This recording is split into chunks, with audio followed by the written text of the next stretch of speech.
What up, it's the kid Amadeus. We live out here at CLO, Grammy U event, dub spot. You know, I'm always banging on tables, man. I'm banging on tables in the kitchen. I'm banging tables in the bathroom. Yep, I got a table in my bathroom. Banging on tables in the basement. That's how I started, matter of fact, banging on tables. You know what I'm saying? Like, boom, boom, slap. Boom, boom, slap. You know what it is. I always support my brother. Thanks to my brother for coming out and supporting me here tonight. Appreciate the love. I appreciate you. Keep banging on tables, you heard? Platinum Boy, Amadeus, team song. Bow, bow, bow. You know what it meant. Walked in the classroom and there was a drum set sitting there, so I was like, okay, so percussion has to do with drums, and you know, the instructor said yes. And as I went on learning and going through the courses and stuff, I really caught on really quick. Anyone who knows anything about drums, it takes a lot of coordination. Each part, you know, both hands are doing something different, and both legs and feet are doing something different. And naturally, I was able to do that, playing drum patterns and drum beats in 4th grade, you know, basically mocking everything that the teacher did. And that's pretty much how it all started for me. I went through that whole phase of thinking I was going to be a rapper and an artist. It worked out for like 2 minutes. I realized I wasn't really as hot as I thought I was. So I kind of went back to drums having to do with beats and production. I made the decision to pursue a career in producing. So you got into hardware, is what it looks like you're at. What it looks like you're at right now, which is pretty much, I'm sure that's where you started with a lot of the stuff too.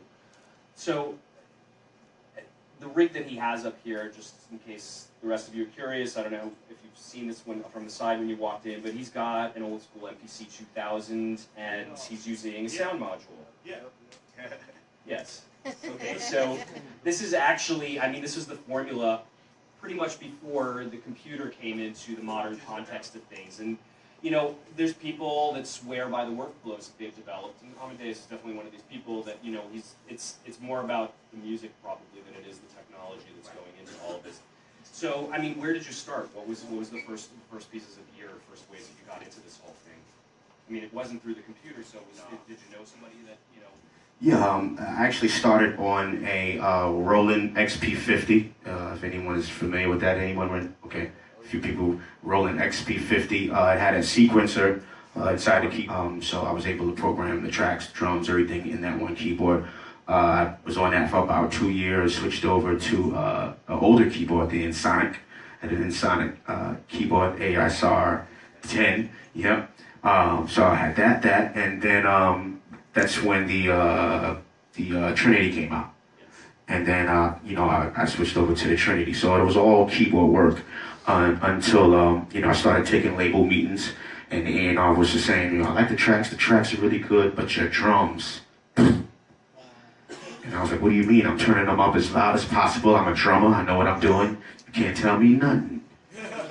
And then the next A&R say the same thing, and the next A&R we would say the same thing, and then finally the artists started saying the same thing, and I said, okay, well, maybe the A&Rs were trying to tell me the right thing, maybe they were right.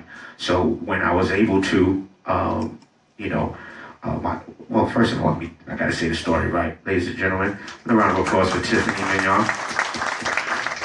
I'm not gonna put us on blast, but. We met in the studio, real quick. We met in the studio, sound on sound, doing some work for the late great Heavy D. And we met, and she came in to write to the tracks. And when she came in, it was like love at first sight. So if you don't believe in love at first sight, it's actually true. I was like, I'm gonna marry that girl. She's hot, she's amazing. I love her. You hear her voice. I'm running around Heavy D. He's like, well, nephew, just talk to her, you know. And long story short, I'm gonna skip over a lot. But she went on tour with Talib Kweli. She made a lot of money, and we were at the beginning of our relationship, and she came back and said, listen, I don't know where this is going, but you know, I want to invest in you, and I want to invest in your career as a producer. I see your passion, I see your drive and your love, and she was the one who actually bought me this MPC 2007. Ooh.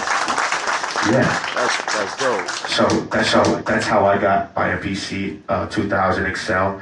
I started making beats. I went into the offices and I turned it up real loud, and next thing I know, smoke was coming out the speakers, and then I never heard again, your drums is not banging. Never heard that again. Okay. I got my own, I think. This one's a little bit not as hot as the other one, so let me just adjust my gain a bit. Much better. So, not only is it part of the workflow, but it's also got some very deep sentimental value. Yes. That's Yes. good. So basically, I mean, you have gotten into the computer with all of this as well. If you could, just give us maybe a little bit of a tour as far as, how the setup is, as far as how you're producing the music that you're doing. I mean, you had told me before that this is kind of a mobile rig that you're using, Right. but I'm pretty certain if I had to guess, if you were in a bind or a pinch, you could probably produce a full tune with the gear that you've got here and the tools that are sitting here in front of Oh us. yeah. I think the only thing I was missing is a MIDI keyboard. But other than that, I can pretty much go with right here. And this is really small setup. If you can see it now, MPC 2000 XL. I have one of my sound modules, which is a motif rack. But I have a ton of keyboards at home and different modules. I wasn't going to bring all 75 everything down here. So packed up this side and you can't see me.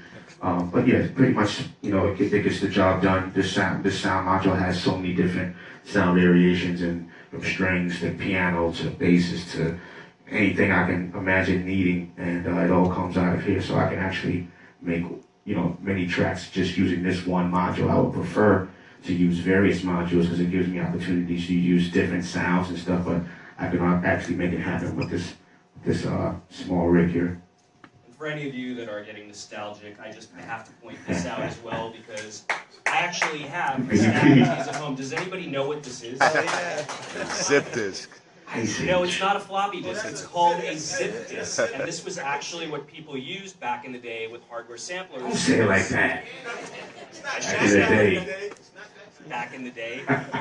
Well, I say back in the day when this is how you had to do it. Right. This is now a personal choice. Believe Yes, me, I have a yes. closet full of these things, and I have hardware samplers at home, so maybe I'm living back in the day too with this.